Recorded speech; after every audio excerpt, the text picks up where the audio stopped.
So good morning children. Today we'll start the last chapter, money and credit. Money as a medium of exchange will read here.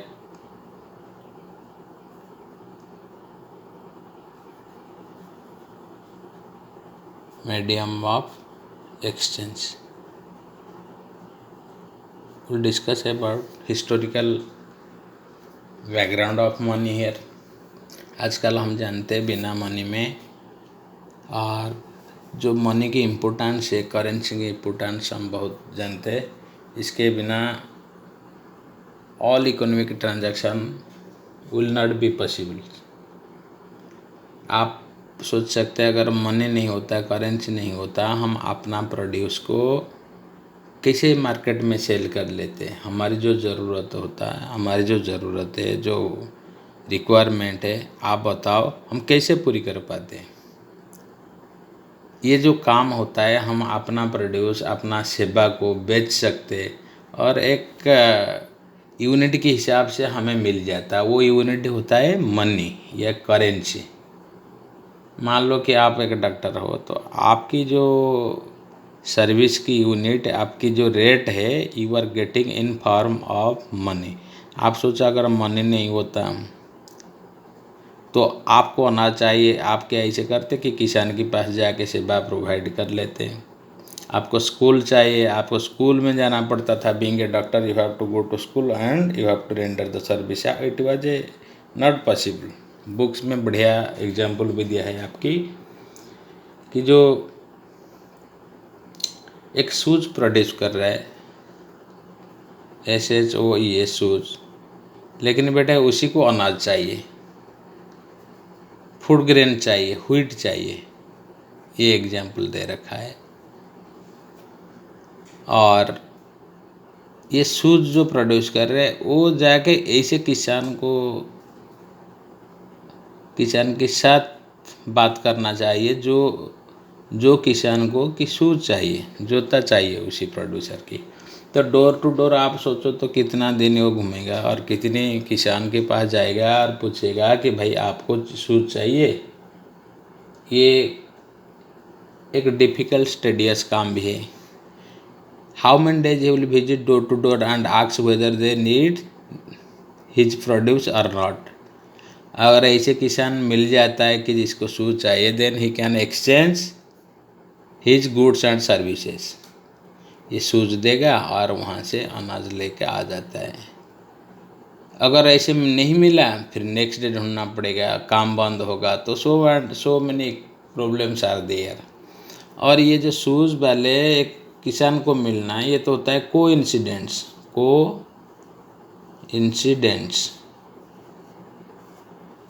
ये कोइंसिडेंशियल मिल गया तो ठीक है, otherwise both have to suffer. ये भी किसान बेचारा ढूंढेगा कि भाई एक शूज़ बनाने वाले के पास जाऊंगा तो जिसी को मेरा अनाज की ज़रूरत है. तो दोनों को मिलना बहुत मुश्किल काम होता है. Here comes the role of money.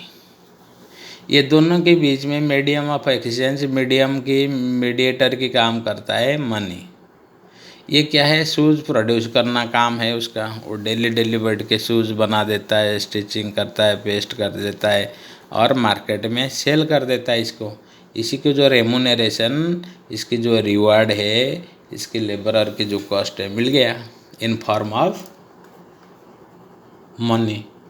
और मनी दे के he can purchase the food grain from the market. This is simplest.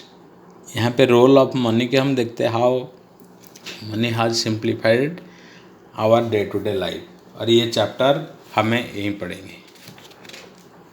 आप जानते हो, और एक बात मैं बताता हूँ.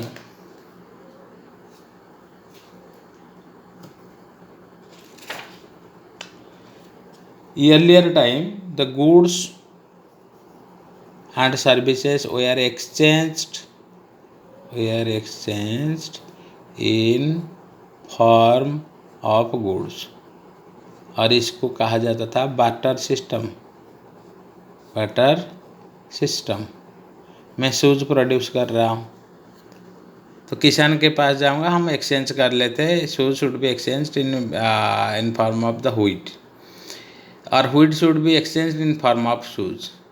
और जो शूज़ बनाने वाला वो करता भाई मेरा क्वालिटी शूज़ है, मुझे और गेहूँ चाहिए, और ये जो किसान है ये बताएगा कि नहीं नहीं नहीं मेरा गेहूँ बढ़िया क्वालिटी के है, ठीक है, मैं 1 किलो गेहूँ दूंगा आपको शूज़ के लिए।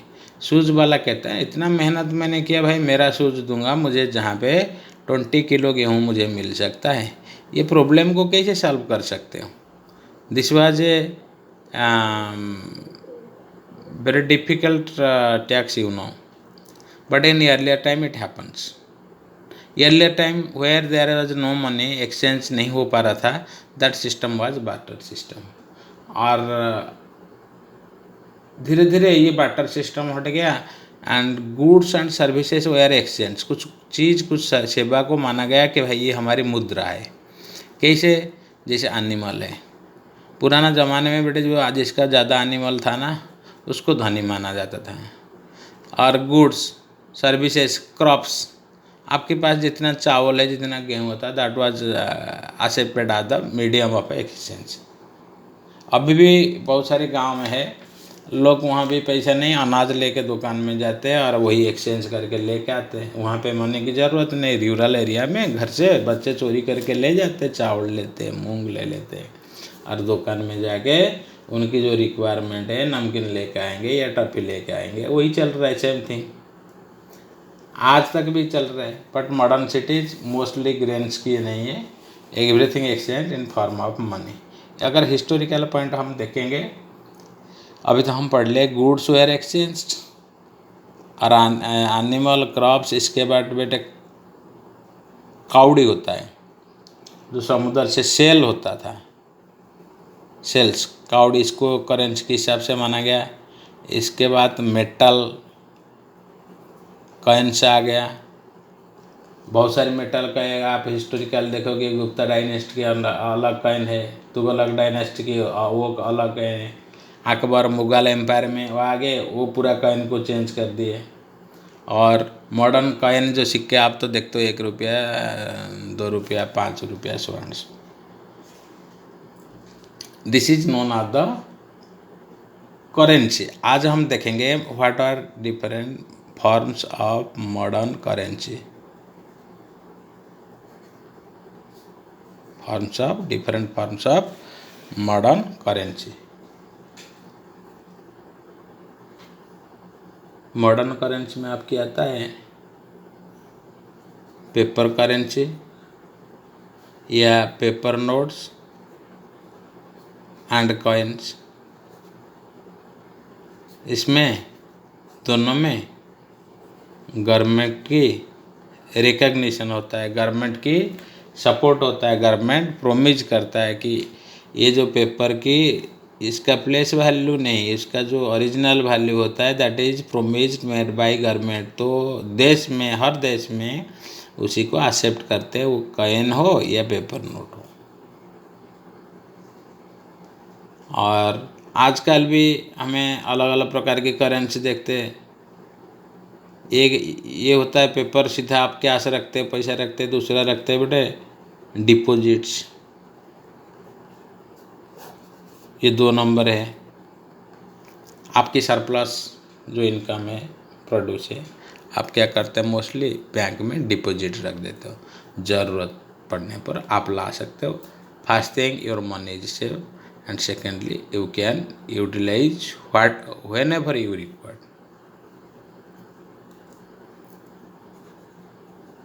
चेक पेमेंट, आजकल ऑनलाइन पेमेंट चल रहा है, ये तो बहुत कन्वीनियंट। और ये ऑनलाइन से पहले ज़्यादातर अब चालू हुआ था cheque payment, CHEQU, cheque payment. और इसमें क्या था, bank issued a cheque notebook to the customer और कस्टमर चेक पेमेंट देता था। चेक को करेंसी माना जाता था, चेक को पैसा माना जाता था। लेबरर को देना है या कोई ऑफिस में जमा करना है, एक चेक को साइन करके और पर्टिकुलर अमाउंट लिख के उसको इशू किया जाता था। और जिसी के नाम में इशू होता था उसी अकाउंट में ये चेक को जमा किया जाता है। और जो अकाउंट होल्डर है, मैं किसी लेबर को पेमेंट करना चाहता हूँ, लेबर के अगर अकाउंट है, मैं उसको 10,000 देना है, तो मैं 10,000 जरूर नहीं, मैं उसको 10,000 I will give him in form of cheque, और ये चेक मैं उसी के नाम पे इशू कर दूंगा, वो जाके उसी के खाता में जमा कर देगा। 6-7 दिन के बाद आपकी पेमेंट विल बी रियलाइज्ड, आप पेमेंट विड्रॉ करके ला सकते हैं। डिपॉजिट में बेटे अलग अलग प्रकार के आपने सुना होगा। कुछ होता है डिमांड डिपॉजिट जो तुरंत मिल सकता है, आप कभी भी उठा सकते हो, लेकिन इसमें जो रेट ऑफ इंटरेस्ट क्या होता है, कम होता है। और एक सुना है आपने फिक्स्ड एफडी कहते हैं, फिक्स्ड डिपॉजिट। इसमें आप 5 साल, 10 साल, 3 साल, 1 साल के लिए फिक्स्ड करते हो। Your amount is fixedly deposited in the bank. Bank इसमें एक फ़ायदा होता है, थोड़ा इंटरेस्ट आपको ज़्यादा मिलता है, आपकी बेनिफिट है। लेकिन आप तुरंत जाके बैंक में ये आपकी जो डिपॉजिटेड मनी डिमांड नहीं कर सकते। पर्टिकुलर टर्म पूरी होने के बाद 5 साल हो, 2 साल, 1 साल, then you can demand your money, you can get your money back.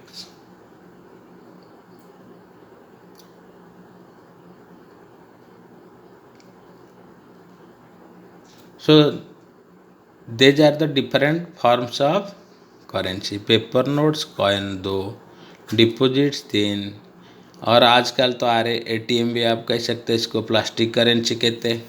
ATM को आप एटीएम सेंटर होता है अलग अलग ब्रांचेस में, अलग अलग बैंक की, you can withdraw money anywhere from the any bank ATM, not problem. तो इसी को एक प्रकार के करेंसी कहते हैं। अब हम देखते हैं ये जो बैंक की एक्टिविटी हम पढ़ेंगे। बैंक मेन काम होता है बैंक की लोन एक्टिविटी। बैंक बहुत बड़ा बिजनेस होता है, बड़े बड़े बैंक होते हैं, काफ़ी करोड़ों में कमाते हैं, लेकिन बट इंटरेस्टिंगली ये सब बैंक की कोई अपना बिजनेस नहीं होता है, ना कोई अपना फंड होता है, ना कोई फैक्ट्रीज होता है, ना कुछ होता है। Their main income is interest on the loan. Interest क्या कहते हैं, सूद कहते हैं। बैंक हमें जो लोन देता है that is the main income of the bank. Clear. और ये हम पढ़ रहे थे यहाँ deposit. Who will deposit money in his bank?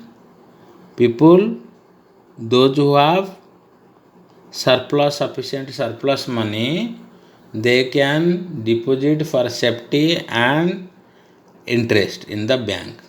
आपके पास ज़्यादा पैसा है तो आप क्या कर सकते हैं, बैंक में डिपॉजिट इसको कर सकते हैं। इसीलिए बैंक भी आपको क्या देता है, इंटरेस्ट भी देता है।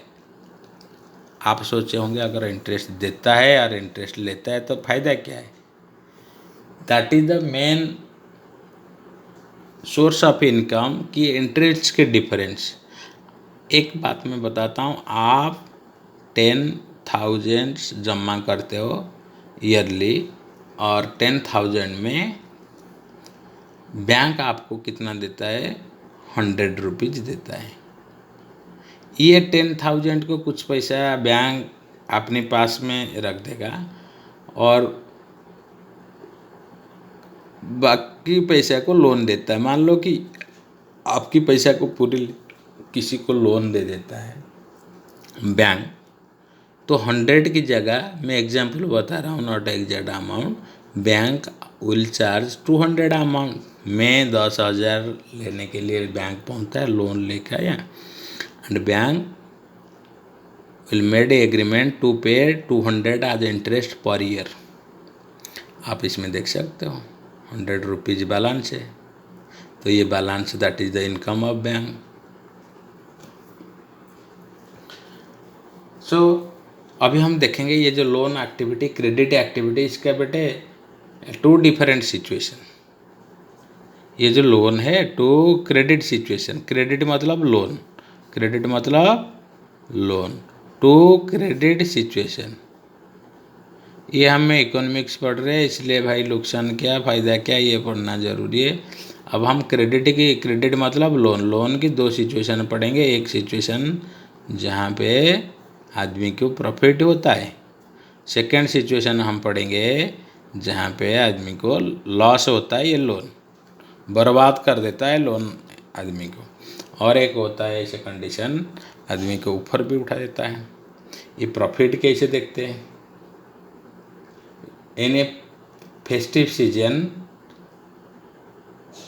ये एक एग्जाम्पल है बुक्स में, सालिम। सालिम को बेटे शूज 3000 पेयर्स ऑर्डर आता है, वो शूज बनाता है सालिम, और सीजन के हिसाब से उसी को 3000 पेयर शूज़ बनाने के लिए ऑर्डर आता है। और बहुत बड़ा कंपनी है और सालिम नहीं चाहता है उसको लॉस करने के लिए, सालिम जाता है बैंक के पास, उसीलिए 3000 पेयर मतलब उसी को 3 लाख रुपीज़ भी चाहिए। और बैंक के पास जाता है, कुछ क्रेडिट लेकर आता है। क्यों? सलीम को चाहिए भाई और 2-4 जो स्टिचिंग करने वाला लेके आए, रॉ मटेरियल चमड़ा कहीं लेके आएगा, पेस्ट लेके आएगा, मेहनत भी करेगा, लेबर 8-10 लगाएगा, टाइम भी है उसके पास। So for all this activities he needs credit, he needs money. और ये सलीम जाता है बैंक के पास, बैंक के पास कुछ ले आया और प्लस मालिक से एडवांस के रूप से कुछ ले आया। ना हो कैरी आउट हिज वर्क, और 3000 शूज टाइम से पेमेंट कर देता है। इसमें हम देखते हैं सालिम की जो इनकम है, जो प्रॉफिट है, ईयरली हो या मंथली हो, इनकम वाज मल्टीप्लाइड है। वो तो बिल्कुल अपना सिस्टमेटिक फैक्ट्री चालू कर देता है, इंडस्ट्री चालू कर देता है, इसमें प्रॉफिट बहुत होता है और उसका इनकम काफ़ी अफेक्टेड होता है। सलीम के एग्जाम्पल। अब दूसरे के एग्जाम्पल बेटा पढ़ेंगे, स्वप्ना बुक में है स्वप्ना। ये एक रूरल कल्टीवेटर फार्मर, छोटी फार्मर है, और बेटे वो अपने खेतों में भी क्रॉप्स करता है, पोटैटो उगाता है, और इसीलिए ये क्या कहता है, अपने गांव की मनी लेंडर है, ये तो गरीब है, उसको बैंक लोन नहीं देगा। देन मनी लेंडर से कुछ लोन लेकर आता है, उम्मीद करता है कि जब फसल कटाई होगा मेरा अच्छी फसल हो जाएगा, I can repay the loan easily. लेकिन क्रॉप फेल हो गया, और मनी लेंडर से पैसा लाने की वजह से उसका पैसा, जो उसका कैपिटल है, इसका जो लोन है, लगभग 2 गुना हो गया। अब स्वप्ना को प्रॉब्लम आ गया, उम्मीद किया और कहीं से तो फ्रेश लोन लाना ज़रूरी है, पैसा और फ्रेश लोन ले आया, और ये दूसरी साल भी किसी भी कारण की क्रॉप फेल हो जाता है। अब तीसरी साल बेटे सिचुएशन ऐसे हो गया, 3 इयर्स में वो अपना जो मेन इन्वेस्टमेंट, अपनी जो पीस ऑफ लैंड को बेचना पड़ा,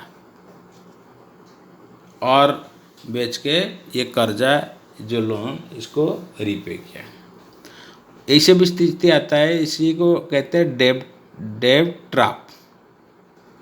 ट्रैप मतलब जाल, डेब्ट मतलब कर्जा। कर्जा जाल में ऐसे होता है, कई बार हमें अगर इसी प्रकार के लोन को मिस यूटिलाइज किया या किसी भी कारण के वजह से हमारी लोन सही यूटिलाइज नहीं हो पाया, we have to left the home even, अपना घर जमीन सब छोड़ के जाना ही पड़ता है। अब हम पढ़ेंगे, यहाँ 2 सिचुएशन आ गया कि लोन कुछ जगह में आदमी के लिए प्रॉफिट लेके आता है, उसका इनकम बढ़ाता है, और sometimes credit also puts the people into the loss, into the डेब्ट trap where he spoil his economic life. Now will read about terms of credit.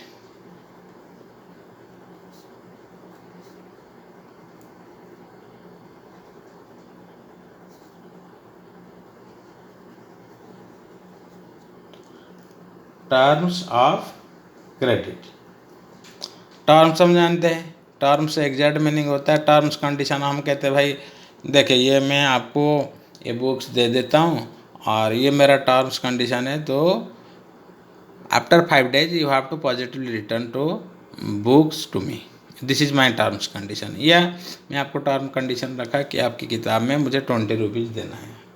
सो ये टर्म्स ऑफ क्रेडिट, जब क्रेडिट देता है बैंक, लोन देता है, ये भी terms रखता है। ये मेन टर्म होता है बेटे collateral. Collateral means whatever things you are having, आपकी बिल्डिंग है, बैंक बैलेंस है, डिपॉजिट है, LIC बॉन्ड है, गाड़ी है, तो all the things are considered to be collateral. In case you fail to repay the loan of bank can take away all your collateral against which you have been given the loan। इसको collateral, अलग प्रकार की collateral होता है। इसके साथ साथ terms of credit means ये कहा जाता है कि ये कोलैटरल की भी बात आता है। इंटरेस्ट रेट आप डिसाइड करो कि कितना इंटरेस्ट दोगे, बैंक डिसाइड करेगा नहीं नहीं आपको इतना देना पड़ेगा। और टर्म्स कितने टर्म्स के लिए लोगे, कितने साल के लिए, कितने टाइम के लिए लोगे, 5 साल की लोन, 10 साल की लोन, 15 साल की लोन, जो भी है, you have to mutually decide all the things. और rate of interest will be fixed between you and the bankers. ये सब तो दोनों पार्टी के बीच में जो all the things known are the terms of credit. आज के लिए वीडियो इतना है। Thank you very much. I will give you some assignment, आप ये सब असाइनमेंट करना। ये चैप्टर के बाद हमारी NTH की सिलेबस ख़त्म हो जाएगा। Thank you very much. Thank you.